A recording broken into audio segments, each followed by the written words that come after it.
Guys, welcome back to another episode of collegemirchi.com. അപ്പോൾ നമ്മുടെ ചാനലിൽ KCET, അതായത് കർണാടക കോമൺ എൻട്രൻസ് ടെസ്റ്റിനെ കുറിച്ച്, അഡ്മിഷൻ പ്രോസസ്സിനെ കുറിച്ചിട്ടൊക്കെ നമ്മളൊരു വീഡിയോ ചെയ്തിട്ടുണ്ട്. അപ്പോൾ കാണാത്തവരൊക്കെ എന്തെങ്കിലും ഡൗട്ട്സ് കാര്യങ്ങൾ ഉണ്ടെന്നുണ്ടെങ്കിൽ ആ വീഡിയോ കാണാം. വീഡിയോൻ്റെ ലിങ്ക് നമ്മൾ ഡിസ്ക്രിപ്ഷനിൽ കൊടുക്കുന്നതാണ്. ഇന്നത്തെ വീഡിയോയിൽ നമ്മൾ ഡിസ്കസ് ചെയ്യാൻ പോകുന്നത് KCET എക്സാമിന് നമ്മൾ ശ്രദ്ധിക്കേണ്ട കാര്യങ്ങളെ കുറിച്ചിട്ടാണ്. അപ്പോൾ നമുക്കറിയാം KCETക്ക് അപ്ലൈ ചെയ്യാനുള്ള ഡേറ്റ് അവസാനിച്ചിട്ടുണ്ട്. സോ ഇനി എക്സാം വരുന്നത് ഏപ്രിലാണ്. അപ്പോൾ നമുക്ക് പ്രിപ്പയർ ചെയ്യാനായിട്ട് ഈ ഒരു 1 month മൊത്തം ഉണ്ട്. എല്ലാവരും കറക്റ്റായിട്ട് മെറ്റീരിയൽസ് ഒക്കെ നോക്കി പ്രിപ്പയർ ചെയ്യുക. ആൻഡ് ഇതിൽ നമ്മൾ +2 ഇപ്പോൾ പഠിച്ചുകൊണ്ടിരിക്കുന്ന സ്റ്റുഡൻസ് ഉണ്ടായിരിക്കും, പഠിച്ച് കംപ്ലീറ്റ് ചെയ്ത സ്റ്റുഡൻസ് ഉണ്ടായിരിക്കും. ഇവരൊക്കെ KCETക്ക് വേണ്ടി അപ്ലൈ ചെയ്തിട്ടുണ്ടാവും. അപ്പോൾ +2 പഠിച്ചുകൊണ്ടിരിക്കുന്ന സ്റ്റുഡൻസ് ആണെങ്കിൽ നിങ്ങൾക്ക് എക്സാംസ് എല്ലാം വരാൻ പോവാണ്. അപ്പോൾ കർണാടകയിൽ BSc നഴ്സിംഗ് പഠിക്കാനായിട്ട് KCET എക്സാം അറ്റൻഡ് ചെയ്യുന്ന സ്റ്റുഡൻസ് ആണെങ്കിൽ നിങ്ങൾ അറ്റൻഡ് ചെയ്യേണ്ട പോർഷൻസ് എന്ന് പറയുന്നത് ഫിസിക്സ്, കെമിസ്ട്രി, ബയോളജി എന്നീ സബ്ജക്ട്സ് ആയിരിക്കും. നിങ്ങൾക്ക് അവിടെ മാത്സിൻ്റെ ആവശ്യം വരുന്നില്ല.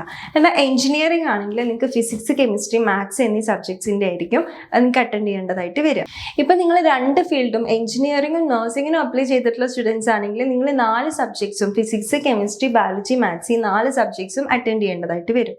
ഇനി 3 സബ്ജക്റ്റ് അറ്റൻഡ് ചെയ്യുന്ന സ്റ്റുഡൻസ് ആണെങ്കിൽ നിങ്ങൾക്ക് 180 മാർക്കാണ് ആവശ്യം വരുന്നത്. അതായത് 60 മാർക്ക്, ഓരോ സബ്ജക്റ്റിനും 60 മാർക്ക് വെച്ചിട്ട് നിങ്ങൾ സ്കോർ ചെയ്യേണ്ടി വരും. അപ്പോൾ ടോട്ടൽ 180 മാർക്സ് ആയിരിക്കും നിങ്ങൾക്ക് കിട്ടേണ്ടി വരിക. ഈ ഒരു എക്സാം വരുന്നത് ഓഫ്ലൈൻ മോഡാണ്. അതായത് നിങ്ങൾ എവിടെ നിന്നുള്ള സ്റ്റുഡൻസ് ആണെങ്കിലും നിങ്ങൾ കർണാടകയിൽ പോയിട്ട് വേണം ഈ ഒരു എക്സാം എഴുതാനായിട്ട്. And pen and paper use ചെയ്തിട്ടായിരിക്കും നിങ്ങൾക്ക് ഈ എക്സാം എഴുതേണ്ടത് വരിക. ആൻഡ് എക്സാം ഡേറ്റ് ഡിക്ലെയർ ചെയ്തിട്ടുണ്ട്. എക്സാം ഡേറ്റ് വരുന്നത് 16-നാണ് ഈ ഒരു എക്സാം സ്റ്റാർട്ടിംഗ് ഡേറ്റ് വരുന്നത്. മെയിലായിട്ട് ഈ ഒരു എക്സാമിൻ്റെ റിസൾട്ടും വരും. ആൻഡ് നിങ്ങൾക്ക് അഡ്മിറ്റ് കാർഡ് April 7th ആയിട്ട് ഇവരുടെ ഒഫീഷ്യൽ വെബ്സൈറ്റ് ആയിട്ടുള്ള KENന്റെ ഒഫീഷ്യൽ വെബ്സൈറ്റിൽ നിന്ന് ഡൗൺലോഡ് ചെയ്തെടുക്കാം.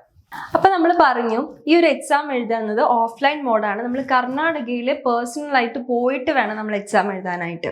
സോ നമ്മൾ ശ്രദ്ധിക്കേണ്ട കാര്യം എക്സാം സെൻറ്ററിലേക്ക് ലേറ്റ് ആയിട്ട് എത്താണ്ടിരിക്കുക. 1 hour ബിഫോർ തന്നെ എക്സാം സെൻറ്ററിൽ എത്താം. പിന്നെ നമ്മൾ ശ്രദ്ധിക്കേണ്ട കാര്യമാണ് എക്സാം സെൻറ്ററിലേക്ക് അഡ്മിറ്റ് കാർഡ്, ID പ്രൂഫ്, പിന്നെ അഡ്മിറ്റ് കാർഡിൽ പറഞ്ഞിട്ടുള്ള ബാക്കി കാര്യങ്ങളൊക്കെ നമ്മുടെ ഒപ്പം കൊണ്ടുപോകാനായിട്ട് ശ്രദ്ധിക്കുക.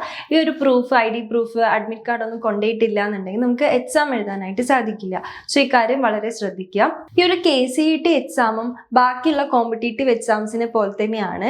സോ ഈ ഒരു നീറ്റിലൊക്കെ നമ്മൾ കാണുന്നതാണ് ഇലക്ട്രോണിക് ഗാഡ്ജറ്റ്സ്, സ്മാർട്ട് വാച്ച്, ഇങ്ങനത്തെ കാര്യങ്ങളൊന്നും എക്സാം സെൻറ്ററിലേക്ക് അലൗഡ് അല്ല എന്നുള്ളത്. അതേപോലെ തന്നെയാണ് KCETയിലും electronic gadget, smart watch, calculator ഈ കാര്യങ്ങളൊന്നും നമുക്ക് എക്സാം സെൻറ്ററിൻ്റെ ഉള്ളിലേക്ക് അലൗഡ് ആയിരിക്കില്ല.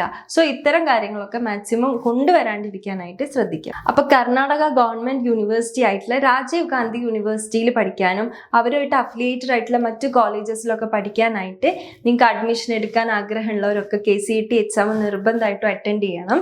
സോ ഏറ്റവും കൂടുതൽ നന്നായിട്ട് പ്രിപ്പയർ ചെയ്യുക. നല്ല കോമ്പറ്റീഷൻ വരുന്ന ഒരു ഫീൽഡാണ് കർണാടകയിൽ പോയിട്ട് കോളേജസ് ചൂസ് ചെയ്യുക അല്ലെങ്കിൽ പഠിക്കുക എന്നുള്ളത്.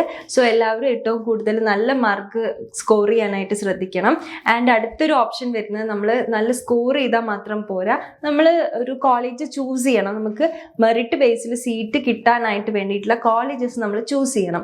അപ്പോൾ ആ ചൂസ് ചെയ്യുമ്പോൾ നമുക്ക് ആപ്റ്റ് ആയിട്ടുള്ള, നമുക്ക് വേണ്ട ഫെസിലിറ്റീസ് എല്ലാം പ്രൊവൈഡ് ചെയ്യുന്ന കോളേജസ് ഏതാണെന്ന് നോക്കിയിട്ട് അത് സെലക്ട് ചെയ്ത ഓപ്ഷൻസ് കറക്റ്റായിട്ട് വെക്കാൻ നോക്കുക. അപ്പോൾ നിങ്ങൾക്ക് കോളേജസ് ചൂസ് ചെയ്യാനായിട്ട് എന്തെങ്കിലും ഡൗട്ട് കാര്യങ്ങളുണ്ട്, ഏറ്റവും ബെറ്റർ ആയിട്ടുള്ള കോളേജസ് ഏതാണെന്ന് അറിയില്ല, നിങ്ങൾക്ക് വേണ്ട കോളേജ് ഏതാണെന്ന് നിങ്ങൾക്ക് അറിയില്ല, അങ്ങനെ എന്തെങ്കിലും ഡൗട്ട്സ് കാര്യങ്ങൾ ഉണ്ടെന്നുണ്ടെങ്കിൽ നമ്മൾ താഴെ കാണുന്ന നമ്പറിലൊന്ന് കോൺടാക്ട് ചെയ്താൽ മതി.